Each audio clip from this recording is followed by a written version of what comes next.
The Rockefellers, the Vanderbilts, the Carnegies, the Morgans. These names didn't just build empires, they built them on the ashes of something that came before. Between 1865 and 1920, America's wealthiest families emerged from nowhere, accumulating fortunes so massive they still control entire industries today. But here's what doesn't add up: the timeline, the infrastructure, the technology they suddenly had access to. It all appeared in the exact same decade that thousands of ornate buildings across America mysteriously burned to the ground. Buildings that official history claims were temporary exhibitions. Buildings with architecture so advanced that modern engineers admit they couldn't replicate them today. What if the greatest fortunes in American history weren't built from scratch? What if they were seized from a civilization we're told never existed? If you're still watching, you're about to see evidence that will make you question everything you thought you knew about American history. Hit subscribe, because next week I'm breaking down the world's fairs and why every single one ended in flames. But first, let's talk about the men who became billionaires the moment the old world burned. John D. Rockefeller founded Standard Oil in 1870, just 5 years after the Civil War supposedly ended. Andrew Carnegie started Carnegie Steel in 1873. Cornelius Vanderbilt consolidated his railroad empire in 1869. J.P. Morgan took control of banking in 1871.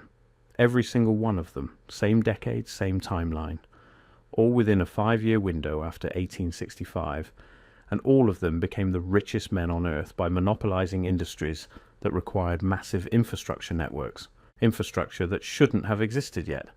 Think about what it takes to build a nationwide railroad system from nothing.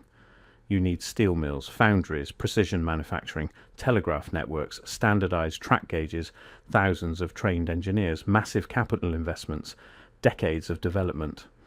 But according to official history, America went from a war-torn nation with dirt roads to having 30,000 miles of operational railroad track in less than 10 years.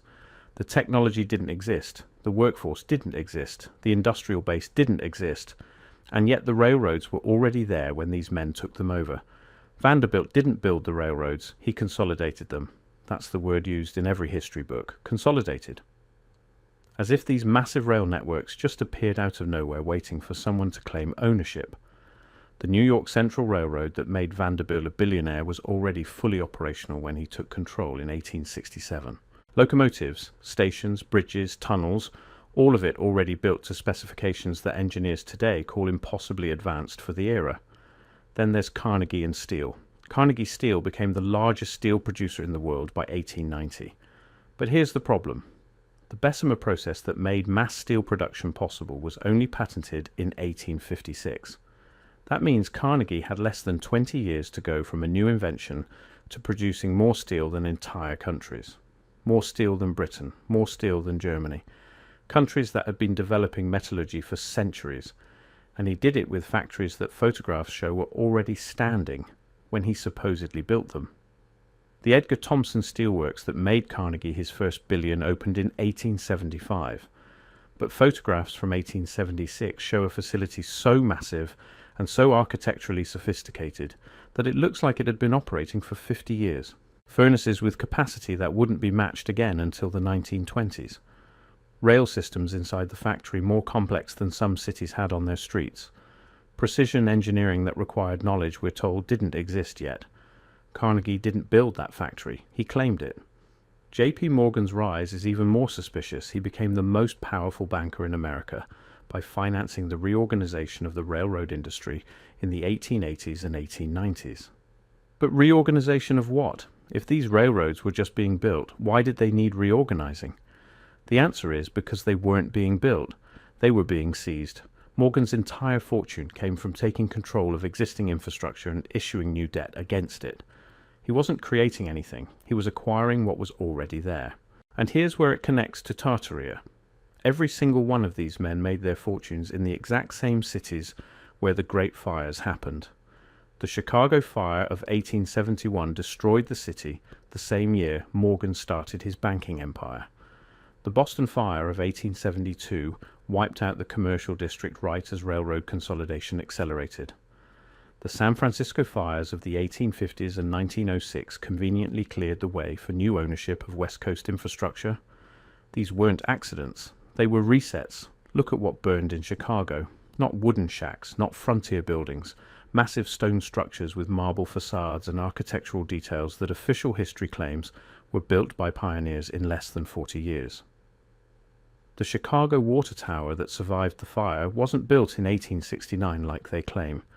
It's constructed with techniques that match Romanesque architecture from the medieval period. Limestone blocks cut with precision that requires modern diamond saws. Gothic arches that took European cathedrals centuries to perfect. But we're supposed to believe Chicago settlers who arrived in the 1830s built it in their spare time. The same pattern repeats in every major American city. Buildings that photographs prove existed before the fires. Buildings with architecture so advanced that modern historians can't explain them. And then the fires. And then new ownership. And then men like Rockefeller and Carnegie and Morgan suddenly control everything. Rockefeller's Standard Oil monopoly required a distribution network that spanned the entire country by 1880. Pipelines, refineries, storage facilities, rail terminals, shipping ports. Official history says he built all of this in 10 years. But photographs from the 1880s show oil infrastructure that looks like it had been operating for generations. Stone refineries with architectural details that match the same style as the old world buildings that burned. Distribution networks so sophisticated they required coordination across thousands of miles. This wasn't built in a decade. This was inherited. Then there's the technology gap. The Gilded Age millionaires had access to electrical systems, precision manufacturing, and industrial chemistry that shouldn't have existed yet. Thomas Edison didn't invent the light bulb in 1879. He patented a version of technology that was already in use. Photographs from the 1876 Centennial Exhibition in Philadelphia show electrical lighting systems already installed in buildings. The technology was already there. These men just took credit for it. The patents tell another story. Between 1870 and 1900, the US Patent Office recorded more technological innovations than the previous 100 years combined. Suddenly, Americans were inventing everything. Advanced metallurgy, chemical processes, electrical systems, manufacturing techniques, all within 30 years. Either Americans experienced the greatest explosion of genius in human history, or they were rediscovering technology that already existed. And who benefited when the old world burned? The same families who control America today. Rockefeller's descendants still influence oil and banking through Chase Manhattan and ExxonMobil. Carnegie's fortune funded foundations that shaped education policy for a century. Morgan's bank became J.P. Morgan Chase, one of the largest financial institutions on earth. Vanderbilt's wealth built universities and dynasties that still operate today. Every single one of them secured their power by monopolizing infrastructure that appeared in the 1860s and 1870s. The wealth accumulation itself defies economic logic. Rockefeller's net worth in 1913 was estimated at $900 million. Adjusted for inflation, that's over $400 billion in today's money. He achieved this in 43 years. To put that in perspective, he would have needed to earn $20 million every single year from 1870 to 1913 without spending a dime. But Standard Oil didn't become profitable until the late 1870s. The math doesn't work unless he was taking control of existing assets, not building from zero. Carnegie sold his steel company in 1901 for $480 million, making him the richest man in the world. But Carnegie Steel only existed for 28 years. That means the company generated an average of $17 million in profit every year for nearly 3 decades. No company in history had achieved that kind of consistent return, unless the company wasn't really building anything, unless it was simply extracting value from infrastructure that was already operational. The Vanderbilt fortune followed the same pattern. Cornelius Vanderbilt was worth $105 million when he died in 1877. That's over $2 billion today. But he started consolidating railroads in 1867. 10 years. He accumulated generational wealth in 10 years by taking control of rail lines that photographs prove were already built. He didn't lay track. He bought companies that already owned the track, companies that somehow built transcontinental rail systems during an era when most of America supposedly didn't have paved roads. But it goes deeper. These families didn't just take control of industry, they took control of history itself. Rockefeller funded the General Education Board in 1903, which standardized American school curriculum. What did that curriculum teach? That America was a frontier wilderness until brave industrialists built civilization from nothing. Carnegie funded thousands of libraries with one condition. They had to stock books that supported the official narrative. Morgan financed museums and universities that taught history exactly the way these families wanted it taught. The control extended to publishing. By 1900, Morgan had financial stakes in most major newspapers. Carnegie owned publications across the Midwest. Rockefeller funded textbook publishers. Between them, these families controlled what Americans read, what students learned, and what historians were allowed to publish. They even controlled the photographs. The Library of Congress archives show thousands of images purchased by Rockefeller and Carnegie foundations. Photographs that showed advanced architecture before the fires were buried. Images that supported the frontier narrative were prominently displayed. The Tartarian connection isn't a fringe theory. It's documented in the architecture these men deliberately destroyed. After they took power, they started demolishing old world buildings and replacing them with modern structures. Penn Station in New York, built in 1910, was designed to look classical but used modern construction.